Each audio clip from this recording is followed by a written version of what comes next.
Hey Soul Bridge Tribe, how's it going over there? I apologize in advance for the sun on my face because it's mid-afternoon and it is a short fall day and the sun seems to whip right by, and we have partial clouds, so it'll be bright and then cloudy and then bright and cloudy. And so if the sunlight keeps changing, I apologize in advance for what God is doing. I have no hand in that, can't really control it at all. But you know, that's just, that's how it goes. You keep seeing the light changing in the room and it is what it is. So I have a couple of people who have emailed requests to me. Some of you are leaving comments, that's cool. And some of you are emailing requests for something you'd like to see. And one request that I had was to explain what spirit guides are and how to connect with spirit guides. So this video will be called How to Connect with Spirit Guides. And I'm also going to leave my email below or in the comments so that you can email requests. It's okay to also put it in comments. I will read the comments. Okay, so I'm going to ask you to get a notebook, and I'm going to try and go as slow as I can, and I'm going to need you guys to go through all the previous videos so that you learn how to ground yourself, visualize your aura around you, and run your energy before you start an exercise like this. It is going to be a meditative state. It's going to be important that you focus on my voice and focus on the steps I'm giving you. And unfortunately, unless you have someone doing this with you, you're going to have to be able to stop and start the video as you go through these steps. It will start to become more self-explanatory. As you keep doing it, you'll get a hang of it. You're going to have to set aside a special time every day where you sit and do this meditation and focus on what comes to you and write it down. It might feel a little awkward connecting if it's the first time you've ever done this. Also, we might have to have another video where I go into what is past life regression, and I will go into that. I'm going to assume that as one of the tribe of my Soul Bridge, that you actually understand what past lives are all about and how they influence you. On the other side, there is no such thing as time. All time is simultaneous, but it does understand that Earth is linear and we do follow a timeline. So when a spirit crosses over to the other side, they develop a life path plan for what their next incarnation will be. And they might be there about as long as 500 years before they get kicked out and told, you know, pick a life, go back, or we'll assign you one, and you will end up on a street corner in a wheelchair, and it may not be your highest excitement, but you're going to be sent back. So it better be something that you choose that is in your highest excitement for your betterment, your spiritual development, and something that teaches you valuable lessons and allows you to use your own creativity and spontaneity.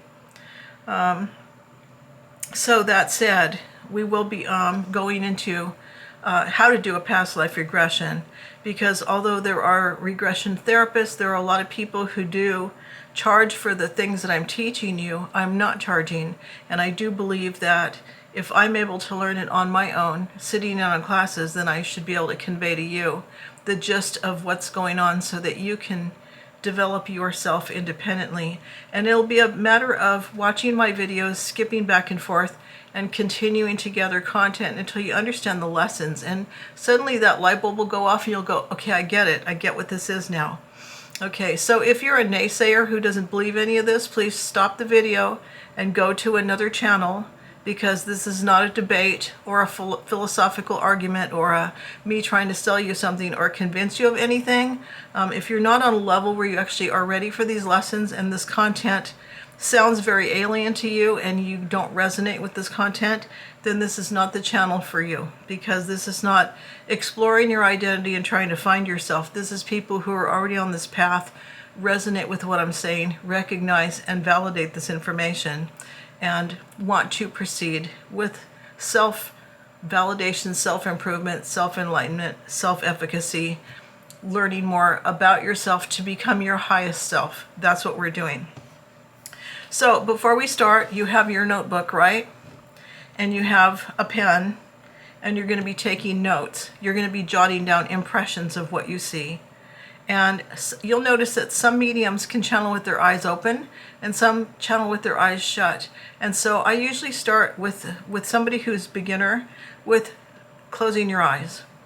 So I'm going to lead you through what it feels like to get into a meditative channeling state of mind, and we'll proceed from there. Before we start, I'd like to explain to you the difference between an angel, a spirit guide, and just some wandering spirit who comes in, what they used to call in the olden days trifling spirits, who just poke and hang around to see what you're doing. So it is very important to ground yourself around your energy, put your protective aura around yourself, and say, I'd like to do this for my highest good, with the white light around me and the protection of my angels and my guides. Now, you may not know that you have guides, and people have different numbers of guides. And yes, they usually come from past lives, but not always. And they have different tasks that they do. So let's start with understanding what a spirit guide is and what it's not. A spirit guide is not a trifling spirit. They don't come to take over you or suggest that you do things or influence your life or try and lead you in the wrong directions. That's not what they do. They are not angels. An angel is a very high-level being who has not lived physically on earth. That's not to say they can't temporarily manifest in an emergency to lift a car up so a guy can get underneath it. There was actually a story about that where a guy says, the car fell on me, I felt someone lift it up and go, can you get out? And he said yes, and when I got out and they put the car back down, there was nobody there. Those kinds of things are going to be stories that you hear over and over. That is my story when I almost drowned in the ocean, and an angel came in as a human being with a surfboard to take me to shore, and when I turned around, nobody was there. So those are mostly going to be angelic appearances, so they can appear as needed and then disappear again. I'm going to guess that most of the time that's going to be your angels, your birth angels who have been with you. I will do another video. I'm writing this down as I speak. So on who are your birth angels and how do you find out who they are. So I'll be guiding you through that, because there are online places where you can go to get this information, and I will help you figure out about birth angels. That'll be a different video. But right now, I did promise you we'd go into how to connect with a spirit guide or spirit guides, and we'll do this. But this is going to be something where you're diligent. You go through the proper steps for grounding yourself, running your energy, and getting into that meditative state first, and then you start to do this connection. After you're good at it, I don't mind if you vary from what I'm showing you, change the scenery, do different things. They say that when you're on the other side in spirit, you'll go, I want to live in a straw house. And then you'll live in it for a while and go, this is cool, I want to live in a castle. Poof, it's a castle. I'd like to camp outside. Poof, you're camping. I'd like to go visit so-and-so. Poof, you're over there. Because you don't have to walk anywhere. It's fast as you can think something into being, it can be. And this is what we're practicing in this physical existence right now. We are using energy that's very, very slowed down so that we have the ability to manifest what we're doing with our own hands. So slowed down that you can actually see cause and effect take place. Cigarette, cancer, right? You have a chance to stop it. You have a chance to, sugar, wheat, carbs, sugar. Oh, diabetes. Maybe I should have cut back the carbs a little bit. Maybe I should have learned more about ingredients or, dietary balance. But it does happen slowly. Gives you plenty of chance to cut in there and see what's going on, study about it, divert yourself to a different path, an alternative path, and change that outcome. So let's talk about now what it takes to call in a spirit guide and what that means. So first of all, you're not calling in an angel. Angels are with you all the time. And they're always diverting your path, whether you know it or not.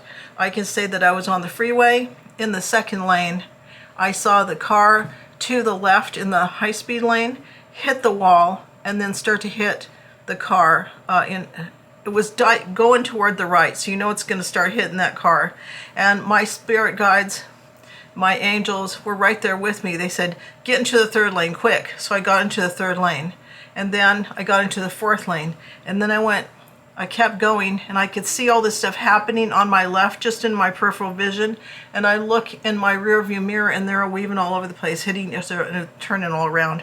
On my way to school, it was exams time, and I thank my spirit guides and my angels for the spirit guides for drawing my awareness to it, the angels for helping to prevent me from being part of that accident. And yes, they are definitely there preventing it. They're the ones who stop you from stepping in the hole where you would have broke your ankle. They're the ones who make you walk away on another path, not the one where the rattlesnake was that would have bitten you. They're the ones who made you take a different path because the robber was on street A and you went down street B instead. They are always there with you, scanning around, looking at what is your highest good and working with your highest intention. And as long as you're cognizant of those angels and give them the glory and the love that they deserve. I love you. I'm glad you're here with me. You know, I can feel that you love me. I know you want what's in my highest good. I'm a light worker. I'm working in your best interest. Please help me to stay safe and provide me with a beautiful life so that I can help others, because a tree that's well watered bears oranges for others. So I'd like to think that the angels are part of my team. In Islam, they say that you have two angels that are with you for life. One's on your left and one's on your right. And when they finish doing their prayer, they always say, Assalamu alaikum wa rahmatullah, Assalamu alaikum wa rahmatullah. And that means, you know, blessings to the angels with the glory of God, whatever they're saluting those angels. They're paying tribute to those angels. And they understand that in Islam it says they write the book on you, and that is true. They are following and recording. And it does help to be cognizant of your angels. But the angels are a little bit stepping back, right? They're your protectors. They are looking at the big picture of your life path. But your spirit guides are a little bit more hands-on and a little bit more in your face. So let's talk about the spirit guides now. They have been on earth. They have been in physical bodies. They have lived lives, maybe many, many lives. They have been in different cultures, different language, different genders, different experiences, different social situations, but they still have areas of expertise, and they usually come up at a point where you're transitioning. You're getting a job for the first time. You're seeking out to get a relationship. You're having problems connecting with something. You want to lose weight and you're working on your self-esteem. You will call in a protector angel, a protector guide, spirit guide, especially in domestic violence situations, to help you, walk you through, you know, how to survive, how to protect yourself, how to maybe get out of that situation, who to call, things that you can do, try to motivate you to think outside the box about other things that you could do besides stay where you are. You may also get a health guide who helps you or influences you to pick better foods, shop at a different market, go to farmers markets, try something different that you haven't done. My spirit guide told me go walk in that gym and ask if they have a pool, because it was just built. It was very close to my house. And sure enough, I went in there and my daughter came in with me and she was just as impressed as I was. We both got memberships, and I've been losing weight ever since because I managed to get a gym near me and post-COVID get back into my exercise routine that I had sorely been missing, because during lockdown you pretty much don't have a lot of access to that. Okay, so the other thing they might do is enhance or enlarge your scope of connecting with different cultures and different people. Somebody who protects a traveler. I had somebody who is helping me, who was with me, who was helping me strategize while I was traveling, like which plane, what bus, who do I talk to, how do I know if they're safe, what is the currency exchange, what is that stuff. And so I was always getting inspiration for go stand in that line, ask this person, you know, this isn't right, ask a different person. And so when I was in Morocco, the guy was trying to charge me 1,500 dirham for a bus ride, and the tickets are supposed to be 150, not 1,500. I would have bought 10 tickets if I was really naive and didn't know better. So in that case, the spirit guide said, nope, that's not right, try it again, go to somebody else. Okay, so spirit guides are going to be there, hinting, inspiring. A lot of spirit guides will come to musicians because they were spirit guides. So somewhere there's a John Lennon inspiring a young artist, or there's a Michael Jackson inspiring a young performer, or there's Elvis Presley looking at someone appreciating his music and trying to do something similar. They're going to come to you. Somewhere there's a doctor doing surgery who has doctors in the spirit world who are saying, that's a very innovative technique you're using there. I would try this with that, and helping to inspire that doctor to do his best. It's very important to get into a meditative state. And for one of my videos, I'm definitely going to talk about meditation, the meditative state. So the meditative state, and that's going to be a video also, because what I'm describing, you can see, you can hear, you can feel it, but only when you're in that meditative state. You need to slow yourself down so much, and you need to get yourself so focused that you can actually hear silence. So there's too much noise in the city. I went to the mall just now, and it's nonstop action, people, clanging, plastic bags, loud music, a lot of hustling and bustling, and you need to get away from that and be in absolute stillness. So this is not the kind of thing where you can have dogs barking you before, dogs barking behind you, children running behind you, things happening in the yard, the TV on at the same time. You can't have those kind of distractions. So you have to make sure you're calm and you're wearing comfortable clothes that are warm enough, because when you do this kind of meditation, your temperature will drop when you go into a more meditative state. So that said, there's some questions we want to ask spirit guides, and I'm going to kind of run you through them as we're connecting to the spirit guide. But if you're ready to start, so am I. So pause it if you're not ready, if you need to get like a sweater, or put a blanket on your legs, or shut the window, or turn off the fan, or whatever it is that's distracting you so that you can focus. The first thing I'm doing is sitting with my arms and legs uncrossed. This is going to be your beginning posture. Later on, you should be able to connect to spirit guides when you're driving a truck down the highway, when you're laying on your bed, staring out the window, just any kind of posture. But for now, let's do it correctly, because you can visualize yourself in this position, but for now we're going to actually practice in this position. Okay, so I'm visualizing myself sitting in the chair. I can see the chair around me. I'm focusing on my breath. I can see my hands on my lap with my palms up. I can see my feet flat on the floor. I'm focusing on my breathing. I can see my breath going in and out. I'm focusing on my grounding cord. I'm bringing my grounding cord from my crown chakra all the way down, past all the chakras, down through the first chakra, down into the earth. Grounding myself there, tugging on it to make sure it's secure. Running my energy now. I'm going to put my aura around me, my big glass ball, my protection. I'm going to bring that brown earth energy up, the white energy down, stir them up. I'm looking for those specks. I'm doing this quickly. If you have not seen these videos on how to do this, you need to stop and go back and look at those videos first.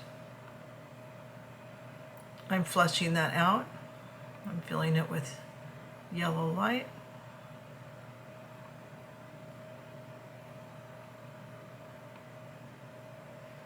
I'm putting white light around my aura as a protection. I'm asking my angels to help me to focus. The first exercise I'm going to do is visualization practice. I'm going to stand about 30 feet from the front door of my house. I'm going to walk toward my house, and at this point your eyes should be closed. You're walking toward your house. You're going to focus on the ground. Is it a tar, blacktop ground? Is it stone? Are there bricks? Is there wood? As you're taking steps and you see your feet, What is around your legs? Are there plants nearby? Are there trees overhead? Are you passing any objects like cars? Are there any steps up as you walk toward your front door? Is there a banister? Is there something that you hold or touch while you're going? As you approach the door, what does the ground look like there? Are there steps? Is there a porch? Is there some sort of incline or ramp or something that you're going up? Is there a mat on the ground? Is there carpeting? Is there turf, fake grass? Notice the ground as you walk up to that door. As you stand there looking at the door, is it a security gate? Is it metal? Is it wood? Is it new, shiny, dirty? Is it old? Note the texture of it. Any color changes that you see. Any scuffs. What's the height of the doorknob? Can you visualize yourself reaching out and touching that doorknob? When you touch it, is it cold? Is it on the left side of the door or the right side of the door? Does it turn to the left or turn to the right?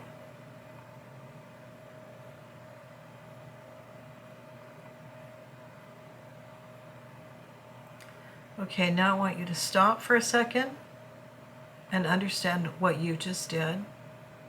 Keep focusing on your breath while I'm talking.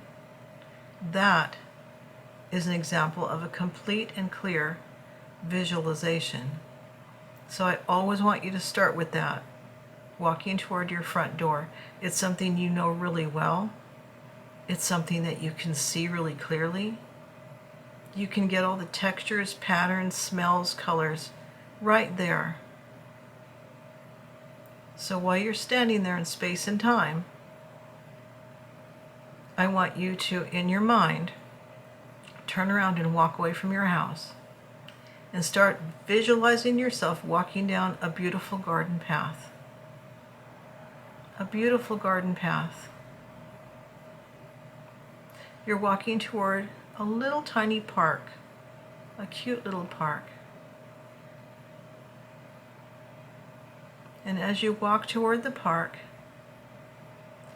I'm going to have you pause the video in a minute and then go to your notebook and write down everything you see about this park, and then you're going to restart the video.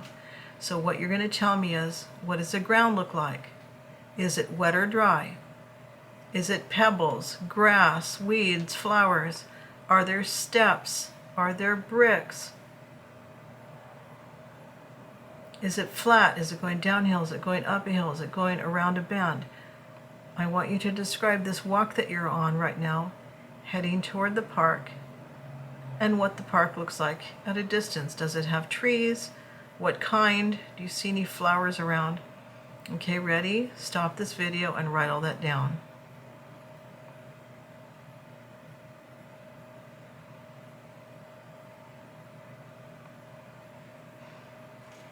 Okay, I assume right now that you have restarted the video and you're ready to continue. Close your eyes again, focus on your breath. Visualize your feet on the ground, your hands on your lap with your palms up. Focusing on your breath again. Visualize yourself continuing to walk down that path. Down the path toward the park, closer and closer, getting into the park. You may pass a bench, you may pass picnic tables, you may pass a barbecue, you may pass a stream bed. But wherever you're walking to, this is a really beautiful park to you. It's your ideal park. And there's going to be one bench over there under the trees in the corner that really calls out to you. I want you to walk over to that bench. And you're going to sit on one side of it. Let's have you sit to the right. So you're going to turn around, go over to the right side of the bench with your back to it, and sit on the right side of that bench. And in a second, I'm going to have you pause the video, and as much detail as possible, I want you to look at your feet, describe the ground, glance over at the bench, describe what it looks like. And then look up or look behind you. What kind of tree is that? What do you see? Okay, and I want you to describe the color of the bench. Is it wood? Is it stone? Is it metal? Is it new? Is it old? And what color is it? Okay, ready? Pause the video now.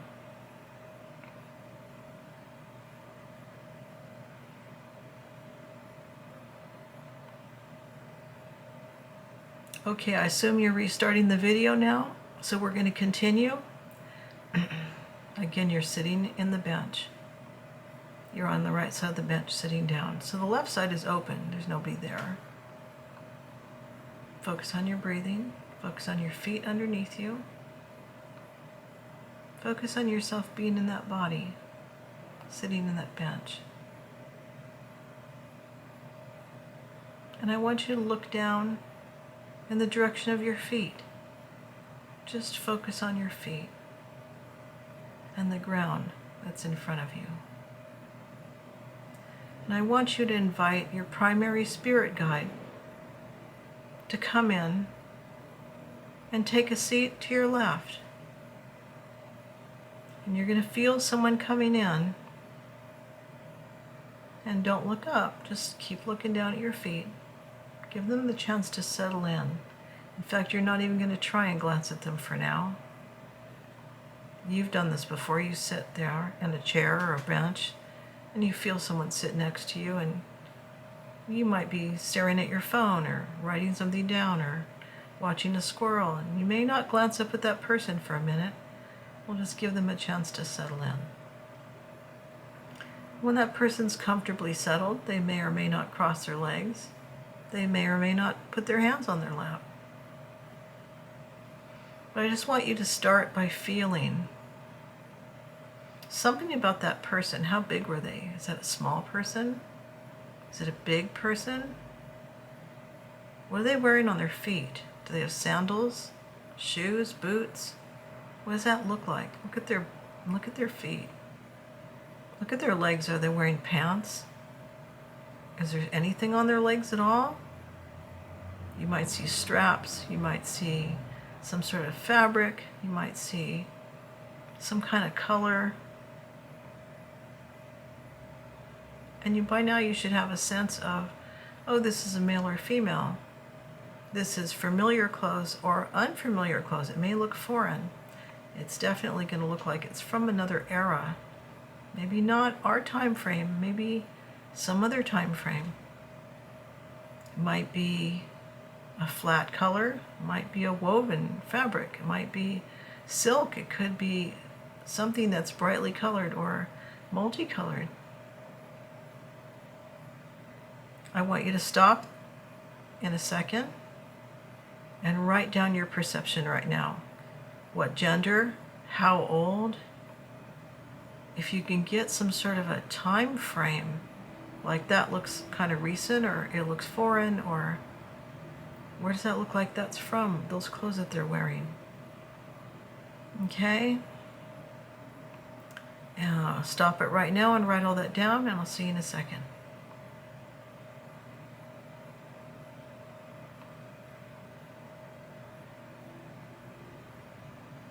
Okay, welcome back. I'm assuming that you have done that part. You've written down something about the clothing that they're wearing. And now we're going to try and understand more about that person. So if you sort of turn a little bit in their general direction, you may not make out the face, but you'll make out enough of this person that you'll understand something about their culture. So let's start asking them, what gender are you? When on earth were you here? 1200s, 1400s, 1500s, 17, 18, 1900s? What culture are you from? What country were you in?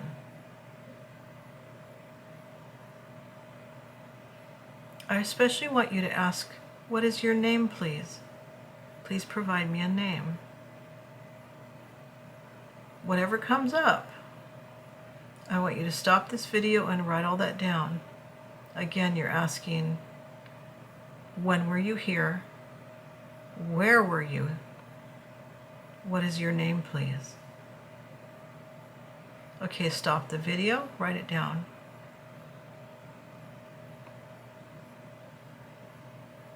All right, welcome back.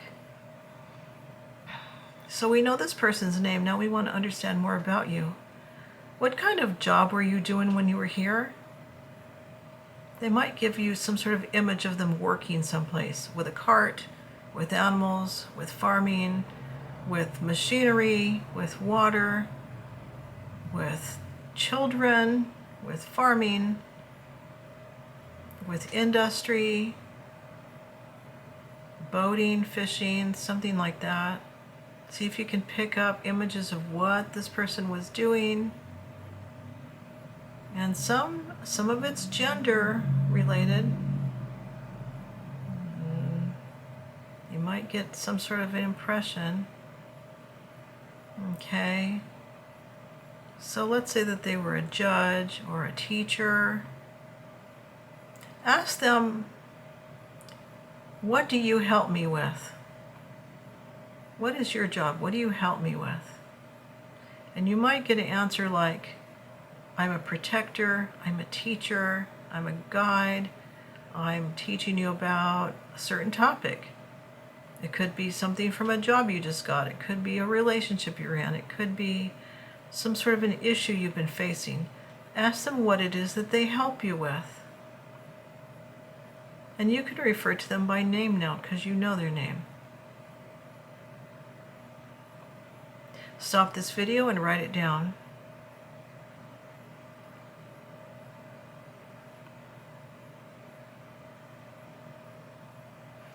Okay, welcome back.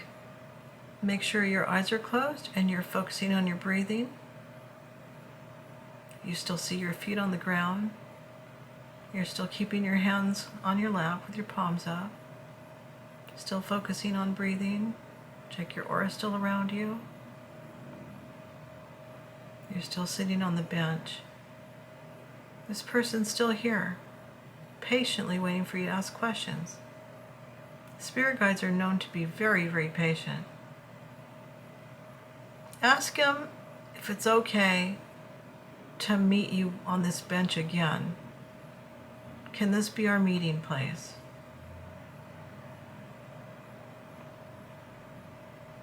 And see if you can agree on a time at least once a week where you can sit in this meditative position and go sit at this bench and speak with this guide so that you can follow up and meet with them again. Thank you, guide. Thank your guide for being at your service, for helping you with your life path. Ask them if there's any closing messages, anything they want to leave you with, any preferences they have, any kudos they want to give you for the great job you've been doing, and how far you've come to actually find this video and be able to connect with that guide. That sense of love and compassion that they have for you. Thank your guide. Go ahead and cross your hands and open your eyes. Interacting with spirit guides brings tears to my eyes because they're pretty highly developed on that side. You have to be a pretty highly developed being to be given the chore, the sacrifice, the constant sacrifice of being able to care for and help another being who's in need, who's learning. And you have volunteered to become of service when you're a spirit guide. There are probably movies that you see out there about spirit guides, and I will probably make references to them in the future to bring up some of my most loved videos. Whoopi Goldberg was in one movie that is rather famous, where you can see what happens when somebody crosses over and is trying to interact with her from the other side. There's also a movie about a pilot who dies, and I can't remember the name of it, but he becomes the spirit guide of his fiance, the person that he was going to marry. And they said, this is not about you anymore, it's about her. And he had to learn that he was pretty selfish and didn't listen in that life. But now that he's being put in charge of helping her, he has to learn to be selfless and act in her best interest, not his best interest. It's a really hard lesson for him, because he keeps being chastised and pulled back out and going, nope, you're still thinking about yourself. You have to be selfless now and think about that person. What would she want? What does she want to do? Start thinking about how to help her. Finding your first spirit guide and connecting to them is a really special, very special feeling. And feeling that you finally have connected to someone who's probably been with you for a very long time. Fred was with me since I was 5 years old. Fair Deer was with me since I was about 7. And I think she was pretty active with me until I was about 14.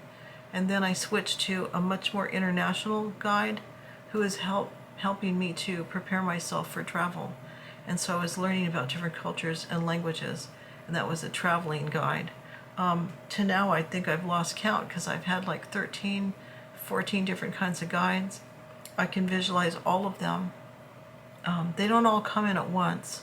They usually come in for certain purposes. When I started to study natural medicine, I had an Apache woman who came in, and she was very good about helping me with natural medicines.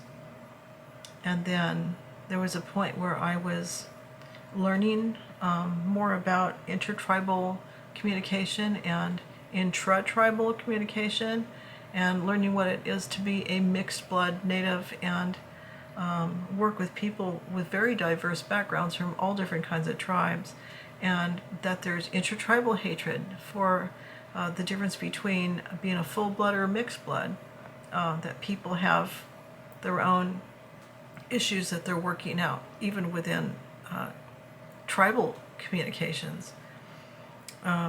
So people are working on their life issues. And at that point, I had a very old Native American guide come in, and plus an uncle figure. So Big Sky was a very old, an elder Native American who was coming in and helping me with diplomacy and communication, and kind of learning to mend that rift when speaking with people who might have a little bit of a chip on their shoulder and they're difficult to communicate with. Some blocks, I guess, or some anger management issues. And then I had Tomahawk, who came in to connect with my ancestry, my father, my uncles, those people who are part of my family who came from the Seneca area in New York. And so I was being toured around the mountains and shown the trees and what is native to the East Coast, which I've never really been at, but I was connecting to that guide who was on horseback, riding bareback literally, through the mountains in the outer parts of New York. And lo and behold, New York is not all skyscrapers and city. There's a lot of rural and open spaces in New York I was completely unaware of. It's got some beautiful territory. That guide introduced me to that. I have yet to go there, but I am well informed. Thank you to that guide. I've had guides from different countries. I have one right now who's an Asian male who's teaching me. He's got a great fascination for martial arts, which I haven't gotten into, but he certainly has made me more cognizant about yoga and exercise and stomach crunches and repetitive exercises to keep my circulation going and help with keeping the body fat, from accumulating, helping me to understand what cortisol does, what stress does, how to keep my energy level up so that I don't feel fatigue, and helping me to manage aging, basically, graceful aging, and managing my my mitochondria, my gut microbiome, those things that help us to age gracefully. So spirit guides have a lot of responsibility, but usually they have an area of expertise. Like A car salesman sells you the car, and the shoe guy sells you the shoes, and the car wash guy doesn't sell cars, he washes cars, and everybody seems to have an area that they are experts in, and they're more than happy to come to you whenever you ask for help. It is not a burden to them. They are not angels. They work side by side with angels. They do not have the power to rip you out of traffic and put you on the side of the road so that the car doesn't hit you, but an angel does. So you see the difference there, right? But an angel hasn't been in a physical body and doesn't understand what it's like to break up from your first relationship, or get a D in math and not be able to graduate from college and have to take another semester, and the financial hardship that's going to take, and those kinds of life challenges that you have to patch together and it's making you really sad. The spirit guide understands that. They've been through things like that. They've had circumstances where they were in a car crash, or had to have their finger in a cast, or just any number of things. A female guide who might come in to help you with childbirth, rearing, communication with other mothers, difficulty with communication with children, learning how to empathize with little children. So again, they have all different areas of expertise. I hope you have found this video helpful.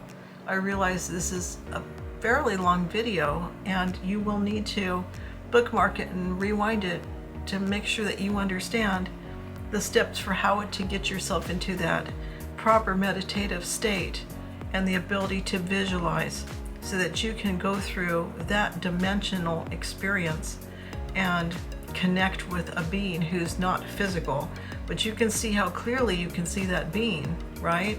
And how clearly you start to make out those details. And the more you connect with that guide, the more you start to make out. I had an Apache guide named, what was his name? Wampum Moab. And he was showing me things about native culture. And he carried implements that only Apaches carry. And he had the buckskin and the boots, and he had a certain kind of blanket that he liked to put down to sit on, and we would sit on his blanket when we talked. He always rolled out the blanket. He said, I don't do benches, I do the blanket. Come sit on the sand with me on the blanket. And so I was in his environment. He invited me over to his environment. So you may change environments with the spirit guides, and you may get to a point where, I had a friend who's a truck driver, and she said, I have to be on the move all the time because I'm driving trucks. So I said, well then, when the truck's not moving, visualize the guide sitting next to you, and she did. And she said after that she could still visualize him while the truck's moving. She could just call him in and and get some feedback, and there he is, he's present with her. So this does start to speed up after a minute. You do get better at it because practice makes perfect. The point is, once you connect to that first guide and you get used to that main spirit guide, you can start to connect to another one. So do the same video again and say, I'd like to see another guide come in. Please come sit with me and introduce yourself. And try that. Over a period of time, you will start to understand why you have the guides and how they help you.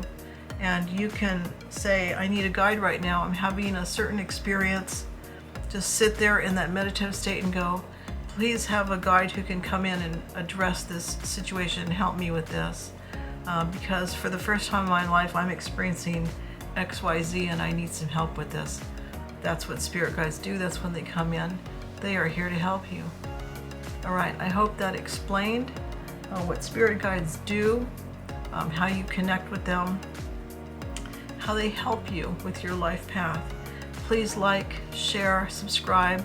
There's a Buy Me a Coffee link in the description of the video, and I will see you again for my next videos. All right, take care, and Soul Bridge Tribe sending you luminous, loving light. You'll have a great day.